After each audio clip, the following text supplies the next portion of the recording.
Dokter jenius. PENGIBATAN kakek. Maaf aku terlalu bahagia, Kek. Istirahatlah. Jika kau tidak mengikuti perintahnya, doktermu akan marah, dan aku tidak berani membelamu. Ucap Raja Chu Tianji lembut sambil tersenyum menggoda.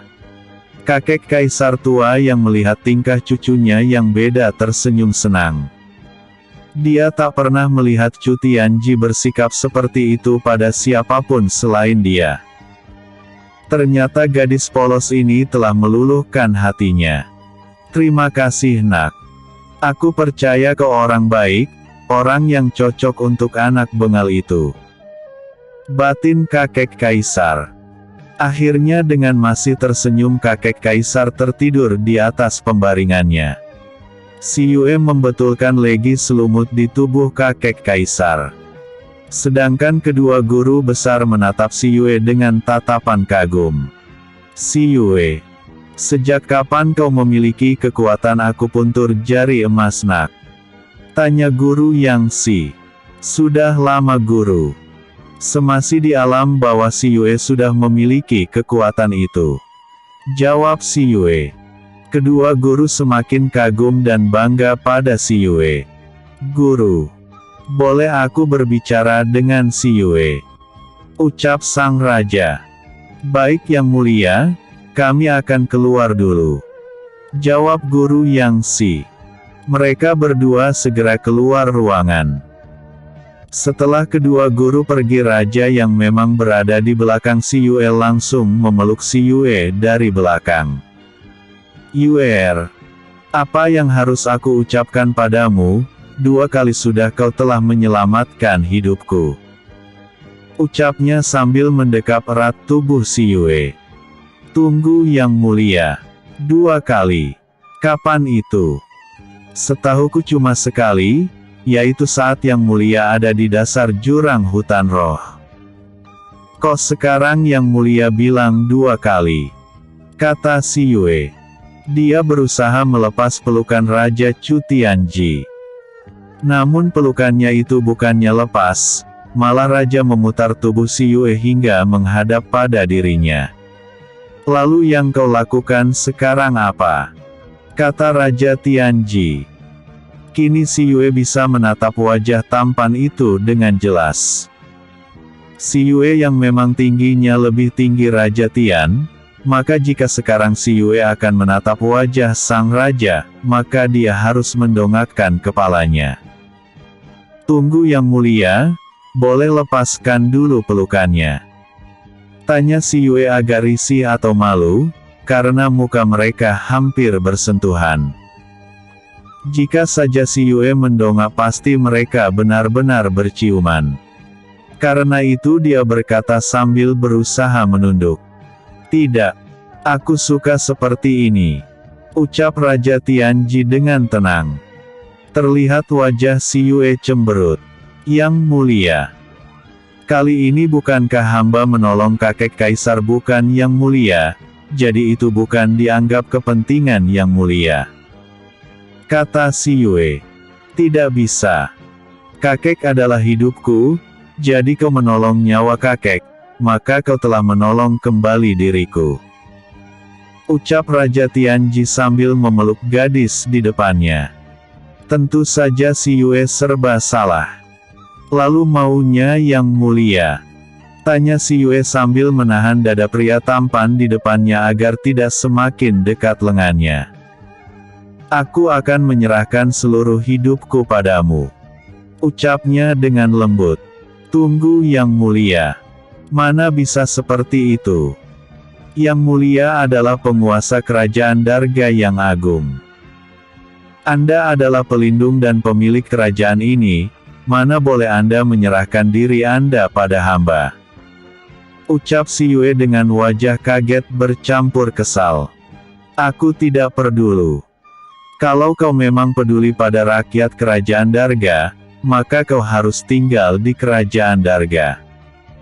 Sebab kemanapun kau pergi aku akan selalu bersamamu. Ucapnya dengan nada lembut. Yang mulia. Hamba menolong kakek kaisar dengan kesungguhan hati, bukan untuk mengharapkan hadiah atau apapun itu. Apalagi sesuatu yang Anda sebutkan tadi, jadi anggap saja hamba salah satu penduduk atau rakyat kerajaan Darga yang sedang membantu menyelamatkan kaisar tua. Ucap Si Yue berusaha menolak keinginan sang raja yang tidak masuk akal itu. Tidak Yuer. Ucapan seorang raja adalah hukum, jadi ini sudah ditetapkan, aku adalah milik Si Yue. Selamanya milikmu. Ucap raja dengan senyuman licik. Cek. Kenapa jadi begini sih? Ucap Si Yue kesal. Bibirnya terlihat cemberut kesal. Namun tingkah Si Yue semakin menggemaskan di mata Raja Tianji. Kenapa? Kau tidak suka? Apakah kau lebih memilih kita menikah? Ucap Raja Tianji menggoda. Tidak, tidak. Ye, maunya. Seru Si Yue tambah kesal. Lalu, goda Raja Tianji yang semakin senang melihat wajah Si Yue yang kesal. Mau Si Yue yang mulia menjauh dari Si Yue, bagaimana kalau Lin Yun marah para Si Yue lagi? Ucap Si Yue yang ingat keinginan wanita itu yang ingin membunuhnya, walaupun dia tahunya Si Yue seorang pria. Cek kau ini. Kau membandingkan dirimu dengan dia. Aku tak peduli siapa dia, jika dia berani menyakitimu sekali lagi, ke dunia pun aku akan mengejarnya. Chu Tianji adalah milik Si Yue, selamanya milik Si Yue, ingat itu. Ucap Raja Chu Tianji sambil menyentil kening Si Yue dengan gemas. Au! Yang mulia sakit tahu. Seru Si Yue. Itu peringatan terakhir dariku, jika bubur ini mengucapkan kata yang tidak-tidak lagi, ingat sekarang bukan keningmu yang kusentil tapi bibir kecil ini yang akan ku gigit, ingat itu. Ucap Raja dengan genas. Baiklah, Si Yue tidak berkata sembarangan. Jawab Si Yue yang pasrah mendengar keputusan Raja Chu Tianji. Kalau begitu mulai sekarang kau tidak boleh menjauh dariku sampai kapanpun dan tidak ada pria lain yang dekat denganmu. Ucap Raja dengan posesifnya. Hei, mana bisa? Masih ada kakak dan sahabatku. Seru Si Yue protes. Baiklah, hanya mereka, tidak ada bagi yang lain. Ucap Raja. Iya terserah yang mulia. Nah sekarang tolong lepaskan pelukannya. Ucap Si Yue. Tidak, aku masih ingin memelukmu. Kata Raja sambil lebih erat memeluk Si Yue. Yang mulia. Masih ada kakek kaisar yang harus hamba rawat loh. Ucap Si Yue. Baiklah, akan aku lepas. Tapi ingat semua omonganku tadi. Ucapnya sambil menatap wajah Si Yue dengan lembut. Iya, hamba akan selalu ingat. Jawab Si Yue. Dengan lembut Raja Chu Tianji mencium kening Si Yue lama sebelum akhirnya melepas pelukannya dengan tak rela. Ayo kita lihat kakek. Ucapnya sambil menggenggam jemari tangan Si Yue dan membawanya ke tempat pembaringan sang kakek kaisar. Si Yue hanya bisa mengikuti langkah Tuan si pemaksa. Perjalanan pun kini telah sampai di pinggir sebuah pantai. Dan pantai itu terlihat sepi. Si Yue yang baru saja keluar untuk melihat sekitarnya tertegun. Pantai ini sepi sekali, dan laut ini. Kenapa aku merasa perasaan sepi? Gumamnya pelan. Ini yang dinamakan Laut Mati Yuer. Ucap Raja Chu Tianji yang sudah ada di sebelah Si Yue. Laut mati. Ucap Si Yue heran.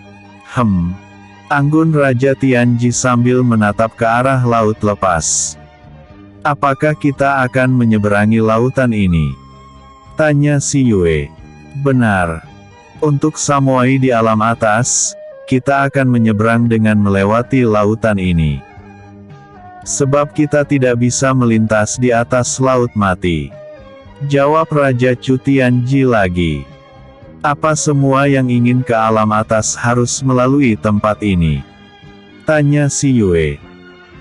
Kalau kita memiliki kemampuan berteleportasi sendiri, kita langsung bisa sampai di alam atas dengan cepat. Tapi kita menggunakan kendaraan ini, maka kita harus melewati laut mati ini. Jawab Raja Tianji dengan tenang menjelaskan. Berapa hari kita melewati tempat ini? Tanya si Yue sambil menatap Raja dengan wajah tanya. Kau ingin cepat sampai di perguruan atau istana kita? Tanya Raja menggoda. Yang mulia, bukankah si Yue datang ke alam atas bukan untuk datang ke istana? Tapi untuk pergi belajar di sekte telapak dewa, apa yang mulia lupa? Ucap si Yue mengingatkan. Benarkah? Tapi aku menginginkan dirimu tinggal di istana. Ucapnya dengan tenang. Belum saatnya yang mulia. Jawab si Yue. Mendengar ucapan si Yue, terlihat binar gembira di wajahnya. Jadi kau setuju tinggal di istana kan? Ucap Raja bahagia. Tentu saja si Yue terkejut. Loh, memangnya aku ngomong apa? Kok Raja pemaksa ini mengucapkan kata-kata itu dengan gembira? Batin si Yue. Memangnya si Yue ngomong apa tadi? Tanya si Yue heran. Kau lupa apa yang kau katakan? Tanya Raja Tianji sambil menatap si Yue, bibir tersenyum. Memangnya aku ngomong apa sih? Ucap si Yue dalam pikirannya. Kau mengatakan kalau belum waktunya kau tinggal di istana. Kata Feng Kui yang sedang bertengger di dekat pintu masuk. Loh, emang kata-kata itu salah? Kata si Yue menjawab ucapan Feng Kui. Memang tidak. Tapi itu menyiratkan kalau kau sudah setuju kalau kau suatu saat akan datang dan tinggal di istana, dan itu sama juga kau telah menerimanya. Ucap Feng Kui sambil terkekeh. Au! Seruan terdengar dari mulut si Yue. Ternyata sentilan kembali mendarat di keningnya. Kenapa kau termenung saat kau berada dalam pelukanku? Ucap pria tampan di depan si Yue. It's sakit tahu. Kenapa yang mulia suka sekali menyentilku sih? Ucap si Yue kesal. Sambil mengusap keningnya. Kap. Tiba-tiba bibir lembut itu mencium lembut kening si Yue yang tadi kena sentil. Mengingatkan padamu agar jangan melamun saat di depanku. Ucap Raja Tianji sambil mengusap kening si Yue. Ya sudah, ayo kita masuk ke dalam. Sebab semakin ke tengah semakin kencang anginnya. Kata Raja sambil membawa si Yue masuk ke dalam kapal. Ketika sampai di dalam, ternyata ketiga gurunya serta ketiga orang pengikut Raja sedang duduk bersama Kaisar tua yang kini sudah bisa duduk walaupun dia duduk sambil bersandar di kepala ranjang. Kaisar tua semakin hari semakin bertambah sehat. Saat melihat si Yue masuk, Kaisar tua tersenyum senang. Nak, kau datang. Masuklah. Ucap pria tua itu dengan wajah gembira. Maaf yang mulia. Hamba mengganggu. Lebih baik hamba keluar dulu, biar nanti saat yang mulia tidak sibuk lagi, hamba akan kembali. Ucap si Yue sopan. Ah, tidak. Kami tidak membahas masalah yang penting. Mereka hanya melihat kesehatanku yang semakin membaik. Ucap Kaisar tua dengan wajah terlihat gembira. Ayo kemarilah. Kau akan melihat keadaanku kan? Ucapnya dengan wajah cerah. Kini wajah tua itu tidak lagi terlihat pucat pasi. Setelah selama 3 hari berturut-turut meminum pil beriret buatan si Yue, kesehatan Kaisar tua cepat sekali pulih. Apalagi mendapatkan perawatan akupuntur dari si Yue. Si Yue pun akhirnya melangkah mendekati pria mantan penguasa kerajaan Darga itu. Ketika si Yue mendekat, pengawal sang kakek segera mengambilkan tempat duduk untuk si Yue. Dengan perlahan si Yue duduk di dekat kakek kaisar. Tanpa diperintah si Yue, kaisar tua mengulurkan tangannya. Dan si Yue segera mengambil tangan sang kaisar tua. Saat dia merasakan denyut nadinya, si Yue merasakan denyut nadinya telah normal kembali. Ternyata kesehatan kaisar tua ini cepat pulih. Mungkin buah beriret memang sangat ampuh untuk pengobatan. Yang mulia. Kesehatan yang mulia telah membaik. Yang mulia harus lebih banyak beristirahat dan makan secara teratur. Ucap si Yue sambil tersenyum. Terima kasih nak. Berkat dirimu, pria tua ini masih bisa menikmati hidup ini, karena itu, kau harus selalu menjagaku. Ucap kaisar tua dengan menatap si Yue dengan tatapan sayang. Tetapi yang mulia, setelah sampai di kota kerajaan Darga, hamba harus masuk ke dalam sekte, sebab hamba harus belajar di sana. Jawab si Yue. Terlihat wajah kaisar tua kaget. Tunggu. Jadi kau ini bukan tabib khusus untukku, tapi salah satu murid yang si. Ucapnya dengan wajah kaget. Benar yang mulia. Jawab si Yue. Si Yue. Kau jangan memanggilku dengan sebutan yang mulia. Aku tidak suka itu, panggil aku kakek seperti anak bendel itu memanggilku. Ucapnya dengan wajah terlihat kesal. Tapi yang... Ucapan si Yue terputus saat kaisar tua telah memotong ucapannya. Tidak ada tapi-tapian Yue. Kau telah menolong hidupku, jadi aku menginginkan kau mau memanggilku kakek. Ucap kaisar lagi. Baiklah kek. Jawab si Yue. Bagus. Oh ya yang si. Apa benar yang diucapkan si Yue? Kata kakek kaisar pada guru yang si. Benar yang mulia. Dan dia merupakan murid utamaku, dan si Sanwi juga mengangkat dia menjadi murid utamanya. Ucap guru yang si. Apa? Mana bisa seorang murid memiliki dua guru? Apalagi di dua sekte berbeda. Kata kakek kaisar heran. Karena mereka berdua berebut menjadikan si Yue murid mereka kek. Ucap suara yang baru datang. Dan ternyata suara itu, suara dari Raja Chu Tianji. Hah? Kok bisa? Kata kakek kaisar heran. Siapapun akan jatuh hati melihat kekuatannya kek. Jawab Raja Chu Tianji dengan bangga. Kakek. Jangan percaya pada ucapan yang mulia. Mana mungkin si Yue sehebat itu? Ucap si Yue pelan. Benarkah? Yang si. Apa benar kata-kata dari raja muda ini? Ucap sang kakek sambil menatap guru yang si. Benar yang mulia. Sejak pertama hamba bertemu si Yue, hamba sudah menginginkan dia menjadi murid hamba. Jawab guru yang si. Semua ini bukan karena kemiripan dia dengan murid bengalmu si Sima Yuan kan? Ucap kaisar tua dengan tatapan mengarah pada guru yang si. Yang mulia juga teringat pada dia. Ucap guru yang si dengan wajah kaget. Tentu saja. Sejak pertama kali aku bertemu dengan dia, aku sudah teringat pada murid bengalmu itu. Banyak kemiripan yang ada padanya. Hanya aku belum tahu kekuatan anak muda ini. Ucap kakek kaisar sambil menepuk pelan bahu si Yue. Mendengar ucapan kedua pria tua di depannya, si Yue merasakan hatinya berdebar. Guru. Kakek.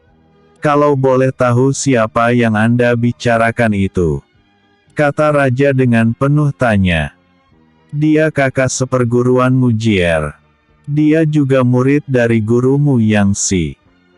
Namun dia pergi saat kau masih kecil berpuluh tahun yang lalu. Saat itu gurumu ini hanya memiliki dia sebagai muridnya. Entah kenapa guru angkuhmu itu hanya memiliki satu murid, dia tidak memiliki lagi murid setelah dia pergi. Tapi akhirnya dia mengangkatmu sebagai murid setelah kau berumur 10 tahun. Itu pun dia mau mengangkatmu menjadi muridnya karena kecerdasan dan kejeniusanmu. Kalau tidak, mana mungkin dia mau mengangkatmu menjadi muridnya. Dan baru sekarang aku mendengar kembali dia mengangkat murid lagi. Dan kau anak muda. Aku yakin pasti kau memiliki sesuatu yang membuat mereka para orang tua gila ilmu itu, berebut menjadikan kau murid mereka. Ucap kakek Si sambil mengusap kepala si Yue dengan wajah terlihat kagum. Yang mulia. Sebenarnya hamba juga menginginkan dia menjadi murid hamba. Tapi seperti biasa, kakak selalu yang menemukan gadis itu pertama kali.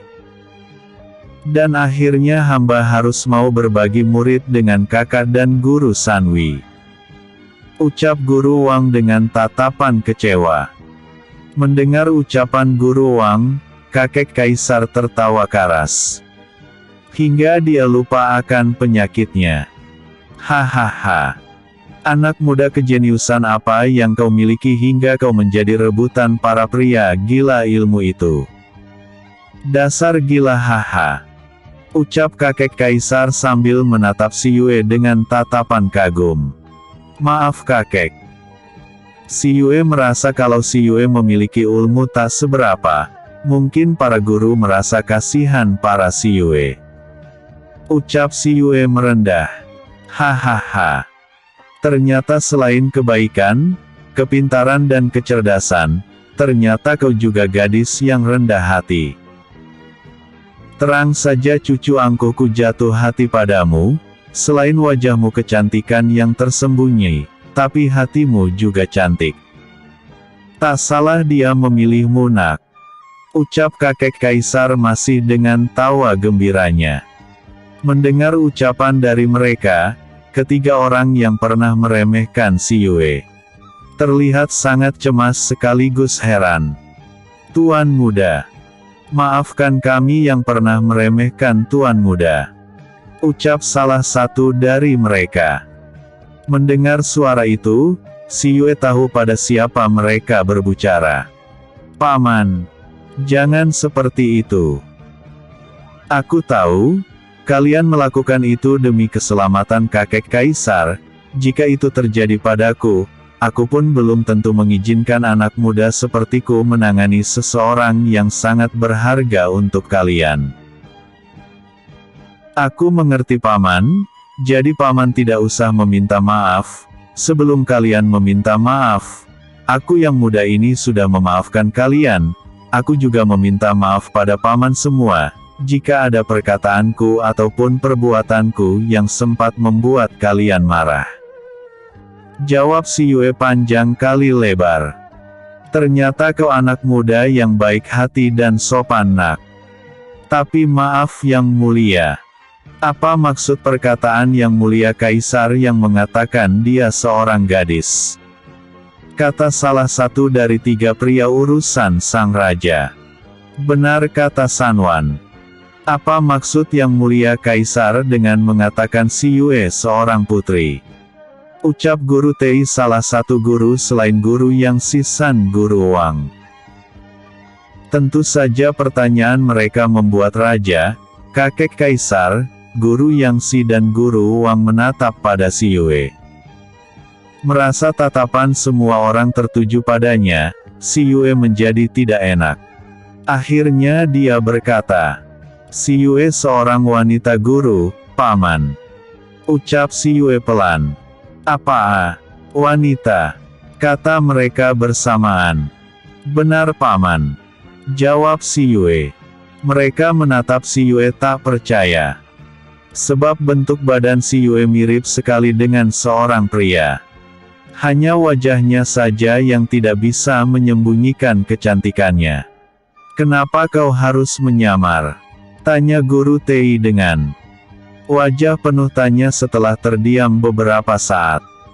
"Semua karena raja ini Guru," ucap Raja Tianji menolong Si Yue yang kebingungan menjawab.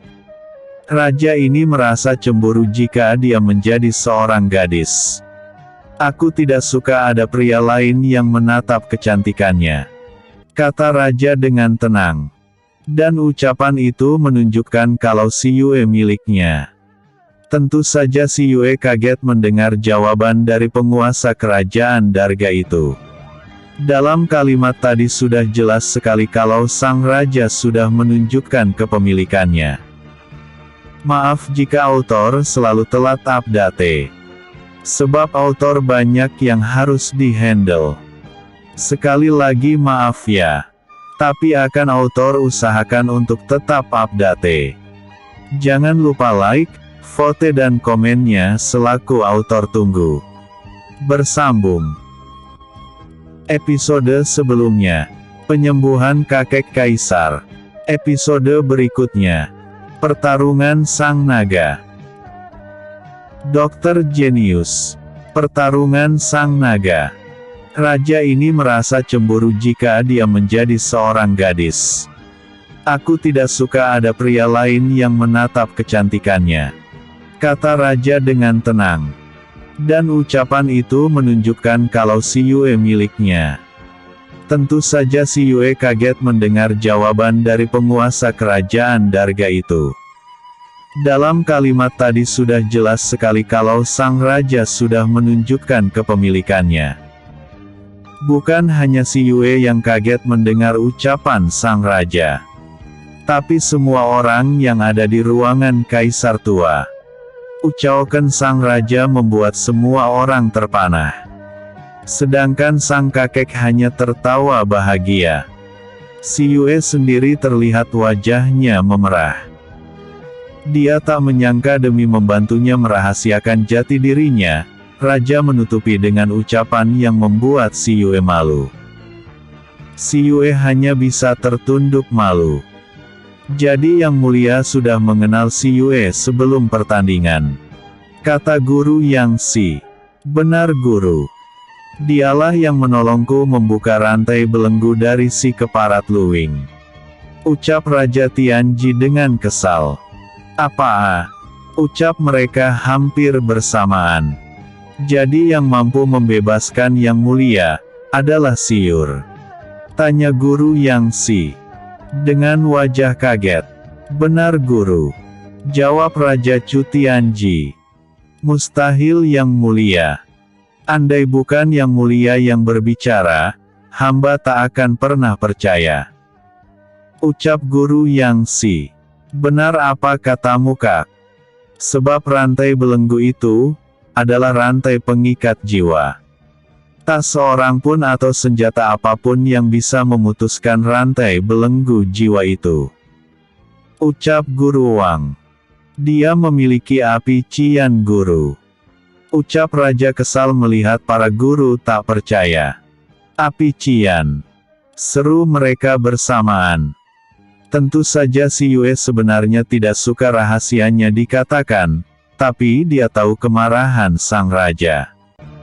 "Maaf aku mengatakannya Yue, tapi aku tak mau dikatakan pembohong," ucap raja sambil memeluk Si Yue meminta maaf. Dia tahu Si Yue tidak suka tentang dirinya diungkapkan. "Tidak apa-apa Yang Mulia. Hamba tahu perasaan Yang Mulia," jawab Si Yue sambil mengusap punggung gagah itu. "Terima kasih sayang," ucap raja yang merasa bersalah.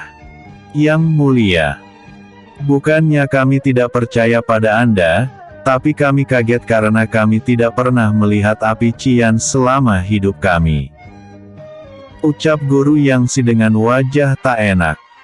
Dia sadar kalau kalimatnya tadi telah menyinggung sang raja. "Benar apa kata kakak hamba Yang Mulia," ucap Guru Wang. Akhirnya raja melepas pelukannya di tubuh Si Yue, dan menatap para guru. Namun sebelum dia berkata-kata, Si Yue mendahului dengan mengeluarkan api cian. Kini di telapak tangan kanannya terlihat sebuah api kecil berwarna biru semburat putih dan kuning emas berada di atas telapak tangan si Yue. Membuat semua orang yang ada di ruangan itu tercengang tak percaya. Mulut mereka ternganga tak sengaja. Nak, itu api cian? Tanya kakek kaisar dengan wajah kaget dan kagum. Hingga dia bertanya dengan sedikit gagap. Benar kek? Api inilah yang melebur belenggu yang mengikat yang mulia raja. Jawab si Yue. Dari mana kau mendapatkan api itu nak? Tanya kakek lagi. Di jurang tempat yang mulia di belenggu. Saat itu si Yue ingin dicelakai seseorang. Mereka menginginkan si Yue mati. Tapi untunglah si Yue bisa selamat. Dan api ini sendiri yang memanggil si Yue saat itu. Ucap si Yue menjekaskan. Kakek kaisar terlihat terkejut mendengar semua ucapan si Yue, namun dia terlihat berusaha menyembunyikan sesuatu dari semua orang. Dia terlihat menatap si Yue dengan senyum lembut dan tatapan yang sulit diartikan. Begitu juga dengan guru Yang Si, dari tatapan yang terkejut dan keheranan kini berubah dengan tatapan wajah yang bangga dan kagum, kemudian senyuman lembut terlihat di bibir tuanya. Ya sudah Yue, kami percaya pada kalian. Sekarang apa boleh kakek ini tahu wajah si Yue yang sesungguhnya? Dan kau anak muda, biarkan kami para orang tua mengetahui wajah si Yue sebagai seorang wanita muda. Hardik kakek kaisar pada cucu kesayangannya yang berada di depannya. Iya, aku mengizinkan si Yue membuka samarannya, tapi hanya sekali ini saja. Aku akan membuka samarannya kembali saat kami menikah kelak. Ucap raja yang melihat senyum tipis gadisnya saat menatap padanya. Senyum yang menunjukkan kalau dia setuju atas permintaan sang kakek. Seketika senyum si Yue hilang saat mendengar ucapan terakhir sang raja. Hei, dia itu ngomong apa sih? Seru si Yue kesal dalam hati. Namun si Yue tidak bisa berkutik karena dia memang harus menyamarkan penampilannya. Apalagi sekarang mereka akan berada di alam atas. Tapi semua interaksi si Yue dengan Raja Tianji tak luput dari tatapan sang kakek. Kalian ini, rahasia apa yang kalian sembunyikan dariku? Batin kakek kaisar. Baiklah kakek, guru dan paman sekalian. Aku akan memperlihatkan wajahku yang sesungguhnya. Si Yue segera membuka cincin di telunjuknya. Maka seketika wajah tampan si Yue berubah menjadi gadis yang teramat cantik di depan para orang tua itu. Mereka kembali dikejutkan dengan wajah yang amat cantik, yang belum pernah mereka temukan. Wajah itu merupakan kecantikan yang sangat langka. Cantik, anggun, lembut dan penuh karisma seorang dewi. Kulit yang putih semakin terlihat putih berkilau bagai giok putih yang melekat pada tubuh molek itu. Bibir yang merah semakin terlihat merah bagai seorang gadis yang memakai gincu. Mata lebar dengan bulu mata indah terlihat hitam bening membuat siapapun akan merasakan ketenangan saat menatap mata itu. Bukan hanya para orang tua saja yang terkejut dengan penampilan si Yue. Tapi Raja Chu Tianji sendiri bagai terpaku menatap pada wajah si Yue yang cantik mempesona. Yue, ini benar-benar Yue-ku. Ucap Raja tak percaya. Cek, Raja, memangnya si Yue bisa berubah menjadi orang lain? Ucap si Yue kesal. Setelah menatap si Yue puas, tiba-tiba sang raja segera memeluk si Yue dan menyembunyikan dia dalam dada bidangnya. Cukup. Pakai kembali cincinmu Yue. Dan kalian semua. Sudah cukup menatap si Yueku. Ucapnya dengan sangat posesif. Nah, kambuhkan bucinnya. Tentu saja ucapan Raja Bucin itu membuat para orang tua sadar. Terdengar helaan nafas mereka. Sedangkan sang raja sendiri segera mengambil cincin yang masih ada di tangan si Yue. Dan dia segera memakaikannya pada si Yue. Kini si Yue kembali lagi pada penampilan tampannya. Hei, anak muda. Kenapa kau sudah mengembalikan lagi penampilan si Yue? Aku belum puas melihatnya. Seru sang kakek dengan kesal. Tidak. Cukup sudah kek. Cukup sudah Yue memperlihatkan dirinya di depan kalian. Ucap raja posesif. Cek. Kau ini. Lihatlah para gurumu juga belum puas melihat si Yue. Kata sang kakek menggoda. Dia menyadari keposesifan sang cucu pada si Yue. Dia sadar akan keadaan itu. Jika dia ada di posisi sang cucu, pasti dia akan seposesif sang raja. Dia bersyukur karena cucu kesayangannya mendapatkan wanita yang memiliki segalanya melebihi wanita lain. Walaupun dia tahu kalau si Yue sepertinya belum benar-benar mencintai sang cucu. Tapi dia berjanji akan membantu sang cucu mendapatkan gadis ini. Dan dia yakin kalau anak dan menantunya yang kini entah di mana pasti akan mencintai dan menyayangi si Yue. Tidak. Sudah cukup kek. Aku takut nanti kalian akan jatuh cinta pada calon istriku ini. Ucap Raja Tianji sambil memeluk erat si Yue, bagai anak kecil yang takut mainannya diambil temannya. Cek. Kau ternyata pelit juga yang mulia. Goda sang kakek. Mendengar ucapan kakek kaisar, si Yue yang ada di dalam pelukan Raja Tian merasa wajahnya memerah. Ya ampun. Kenapa yang mulia memeluk diriku seperti ini sih? Seru si Yue dalam hati. Yang mulia.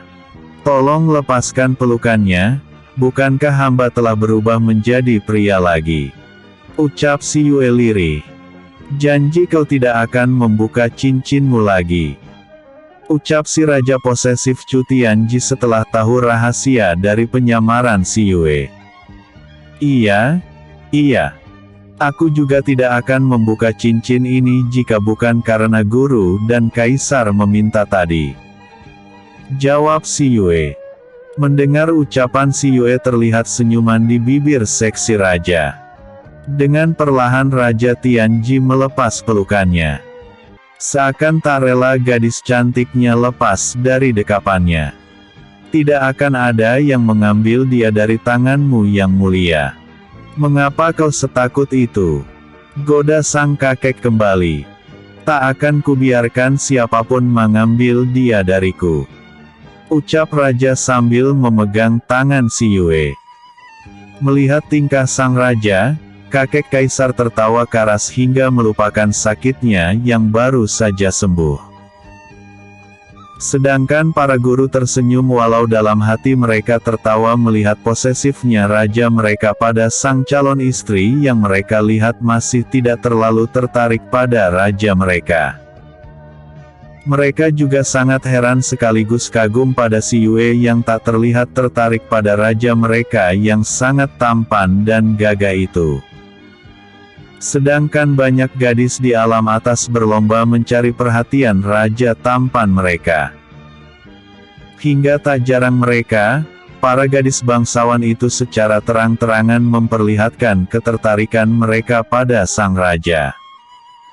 Namun Raja Chu Tianji dengan cuek dan dingin menanggapi dikap mereka. Malah terkesan tidak ingin didekati. Seperti putri Perdana Menteri Sang Bai, yang terang-terangan menyukai dan mengejar sang raja. Namun raja tidak pernah memperdulikannya hingga mereka mengira raja tidak suka pada seorang gadis. Tapi sekarang, Sekarang mereka bisa menyaksikan kebucinan sang raja pada calon istrinya yang memang benar-benar mengalahkan para gadis itu. Mereka menganggap sang raja memang cocok dan sangat beruntung memiliki calon istri seperti wanita di depan mereka sekarang. Wanita yang menyamar seperti seorang pria. Tapi mereka berjanji akan menjaga rahasia ini. Baiklah, sekarang kakek harus istirahat. Karena kakek membutuhkan istirahat yang banyak. Ucap Si Yue sambil mendekati kakek. Kaisar San membantunya untuk berbaring. Dengan dibantu Raja Tianji, kakek tidur kembali. Dan Si Yue segera menyelimuti tubuh pria tua itu. Kakek, kenapa bubur yang dibuat koki tidak kakek sentuh? Tanya Si Yue. Sebab tadi pagi koki berkata pada Si Yue, sang kaisar tua tidak mau makan. Aku tidak suka bubur buatan mereka. Aku lebih suka bubur yang kau bawa kemarin. Ucapnya. Baik. Si Yue akan membuatkan bubur untuk kakek, tapi kakek harus janji untuk menghabiskannya. Ucap Si Yue dengan lembut. Baik, aku janji. Jawab sang kakek dengan bahagia. Para pria yang mendengar percakapan mereka berdua merasa iri dengan perhatian Si Yue pada kaisar tua. Andai mereka memiliki cucu seperti Si Yue. Batin mereka. Setelah menyelimuti tubuh kaisar tua, Si Yue segera pergi ke dapur kapal. Dia ingin membuatkan bubur untuk sang kakek. Dia segera keluar dari kamar kaisar tua diikuti semua orang. Tak betapa lama bubur untuk sang kakek telah tersedia. Yue, aku juga ingin bubur itu. Tiba-tiba sebuah suara mengejutkan Si Yue. Ternyata Raja Tianji telah berada di belakang Si Yue. Untung saja Si Yue sudah merasakan kedatangan si pria posesif ini. Yang mulia ingin juga? Tanya Si Yue. Iya. Jawab sang raja. Baiklah, yang mulia duduk dulu. Hamba akan mengambilkan buat yang mulia. Jawab Si Yue. Yue, kenapa kau selalu memanggilku yang mulia? Aku ingin kau memanggilku seperti para sahabatmu atau saudaramu. Ucapnya sambil duduk di bangku yang memang ada di ruangan itu. Mana bisa yang mulia? Yang mulia adalah penguasa kerajaan Darga. Hamba tidak bisa memanggil Anda seperti saudara atau sahabat hamba yang mulia. Ucap Si Yue. Tidak. Kau adalah calon istriku, yang lain memang tidak boleh, tapi tidak buatmu. Kau beda dengan mereka. Ucap raja yang kini telah berdiri kembali di belakang Si Yue yang sedang menaruh bubur dalam mangkok dan memeluk Si Yue dari belakang dengan lembut. It's. Nih orang, sekarang sukanya memeluk dan mencium. Kata Si Yue dalam hati. Baik, baik. Tapi yang mulia lepaskan dulu pelukannya. Ucap Si Yue lagi. Tidak sebelum kau memanggilku dengan panggilan sayang yang hanya kau buat untukku. Ucapnya menuntut. Baiklah, akan kupanggil Anda kakak. Bagaimana? Kata Si Yue yang berusaha membujuk pria pemaksa ini. Andai dia bukan penguasa kerajaan yang akan dia datangi. Rasanya Si Yue ingin menjitak kepala pria tampan yang kini tidak mau melepas pelukannya. Tidak, aku tidak mau. Aku bukan kakakmu Yue. Ucapnya dengan mengendus pelan leher Si Yue membuat si pemilik merinding geli. Yang mulia. Jangan seperti itu. Kata Si Yue. Raja Tian bisa melihat wajah merona Si Yue yang membuat dia semakin gemas. Tidak akan kulepas jika kau tidak menemukan panggilan khusus buatku. Ucapnya sambil kembali mencium lembut leher jenjang itu. Ya dewa. Pria ini. Mengapa dia semakin menyebalkan? Tapi ada apa denganku? Kenapa aku merasa berdebar saat pria ini memelukku? Seru si Yue dalam hati. Baiklah yang mulia. Tapi tolong lepaskan dulu pelukan yang mulia. Ucap si Yue berusaha menyembunyikan debaran aneh di dadanya. Yue, bukankah aku sudah bilang kalau aku akan melepas pelukanku jika kau menyebut nama kesayangan untukku? Ucap Raja Kekeh. Ya ampun. Menghadapi pria satu ini kenapa sesulit ini sih? Keluh si Yue dalam hati. Bagaimana kalau aku panggil yang mulia dengan Tians?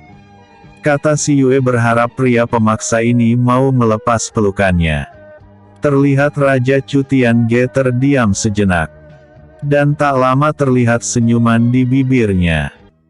Baiklah untuk saat ini aku mau, tapi kau harus mencari yang lain saat aku sudah bosan mendengar panggilan GG. Sebab aku bukan kakakmu tapi calon suamimu. Ucapnya sambil melepas pelukannya. Fuh. Si Yue bernafas lega. Mana ada panggilan saja ada bisannya. Ucap si Yue kesal dalam hati. Baik yang mulia. Ucap si Yue. Sayang. Terdengar suara Raja Chu Tianji. Ah maaf. Iya Tians. Jawab si Yue menyadari kesalahannya.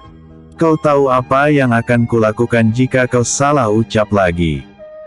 Kata-kata ancaman dari Raja Chu Tianji yang selalu membuat si Yue mati kutu.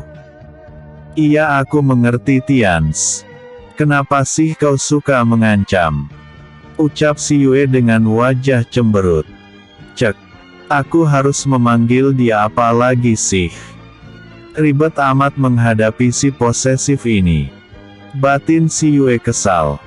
Karena kalau tidak diancam, kau akan selalu melakukan kesalahan. Tapi calon istri raja ini memang yang terbaik. Ucapnya sambil mencuri ciuman di pipi si Yue sebelum duduk dengan baik di kursinya. Dan yang kehilangan hanya bisa melotot kesal. Sini mana bagianku? Ucapnya sambil tertawa bahagia. Sinyu akhirnya memberikan semangkuk bubur buatannya pada raja. Untung saja dia pernah hidup bersama sang bibi yang tinggal di negara Asia yang dilewati garis khatulistiwa selama beberapa tahun, di saat dia terbuang dari kehidupan keluarga besarnya. Hingga semua masakan negara itu, dia mampu membuatnya. Melihat masakan di tangannya, dia teringat pada sang bibi yang begitu baik padanya. Hingga dia lebih mencintai sang bibi daripada mamanya yang tidak pernah memperdulikan dia mati ataupun hidup. Dan sekarang pun dia yakin kalau keluarganya tidak akan sedih saat mereka tahu kalau dia telah tiada. Si Yue hanya bisa tersenyum miris saat dia teringat akan masa lalunya. GG Tian. Aku ke tempat kakek kaisar dulu ya. Ucap si Yue. Temani aku makan dulu Yue. Ucapnya. Nanti bubur kakek dingin. Ucap si Yue. Tapi aku ingin kau temani. Ucap pria itu dengan sikap manja. Ya ampun. Ada apa dengan pria ini? Ucap si Yue dalam hati. Akhirnya dia berkata. Kalau begitu kau makan di tempat kakek saja ya. Ucap si Yue lagi. Akhirnya dengan terpaksa raja yang berubah manja itu mengikuti si Yue. Si Yue membawa 2 mangkuk bubur di atas talam. Ketika sampai di kamar sang kakek, ternyata kakek kaisar sudah bangun. Si Yue segera mendekat dan menaruh mangkok di meja dekat pembaringan. Apa itu Yue?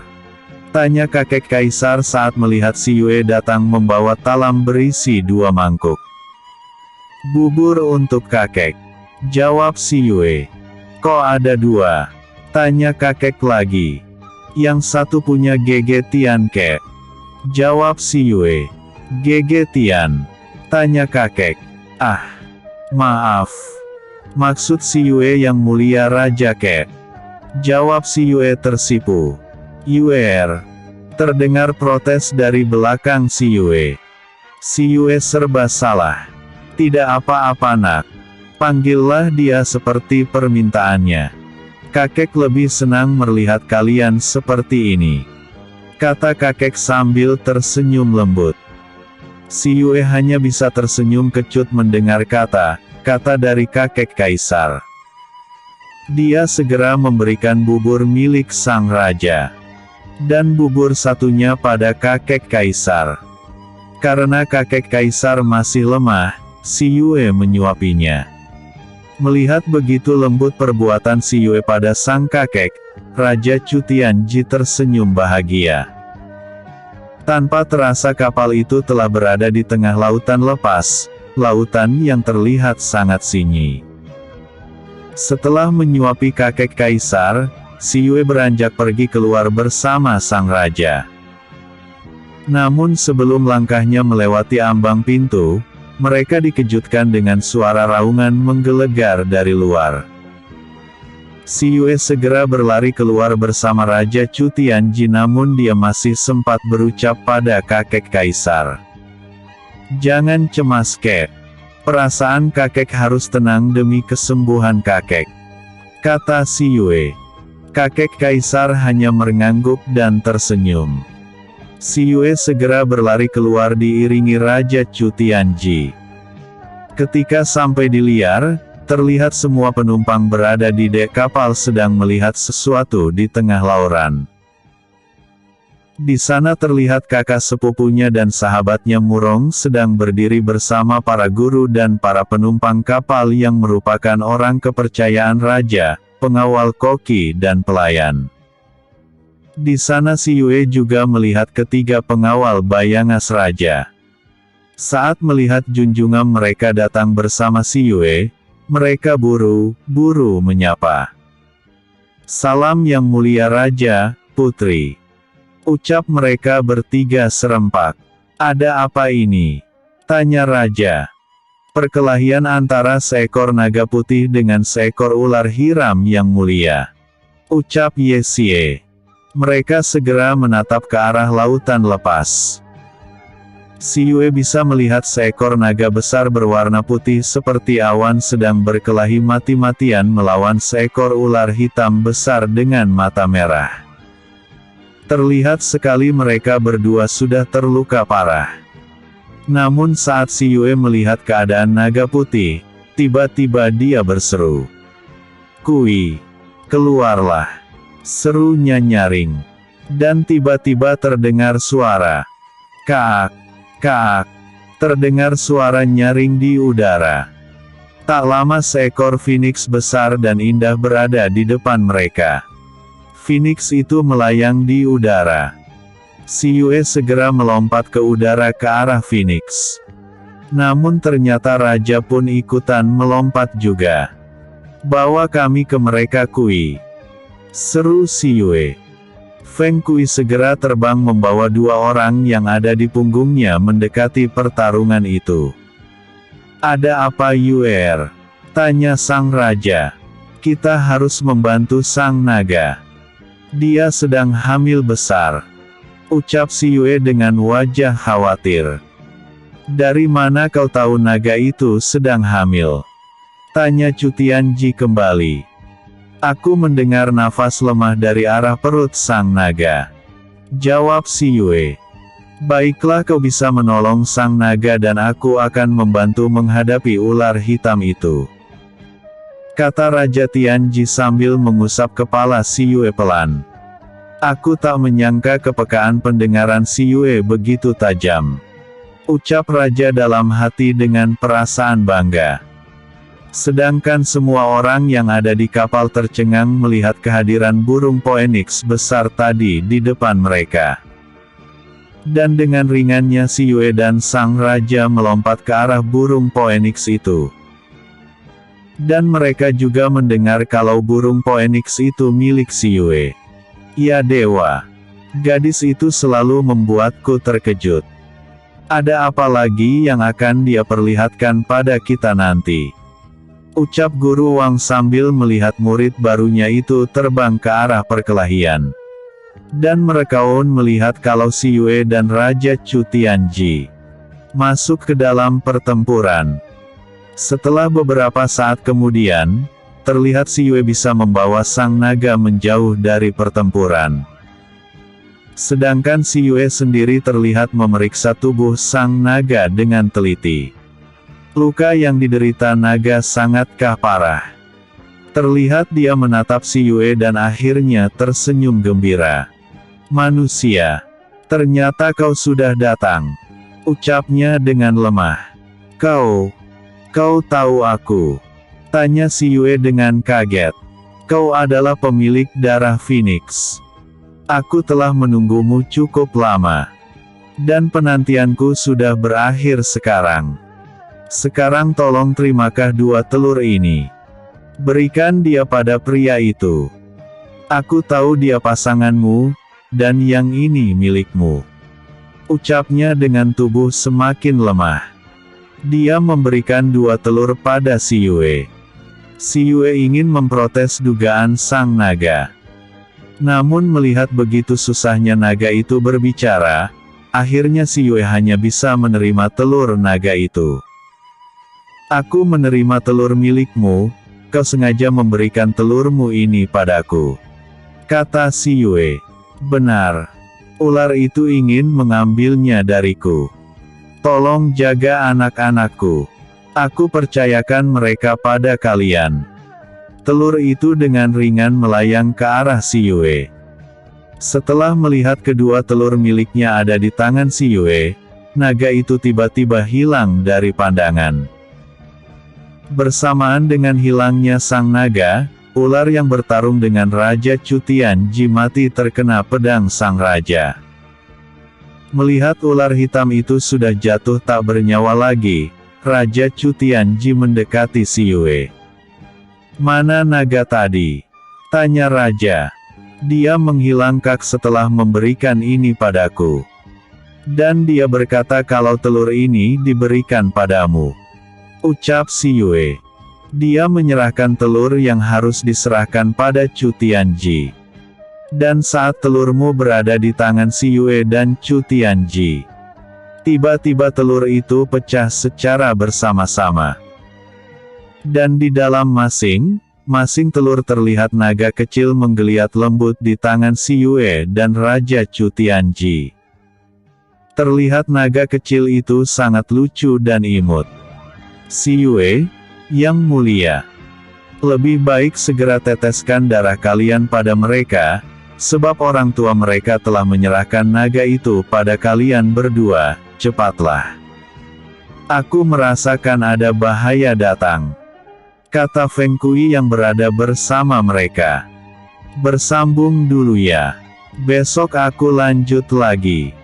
Yang meminta double up, maaf author tidak bisa mengabulkan.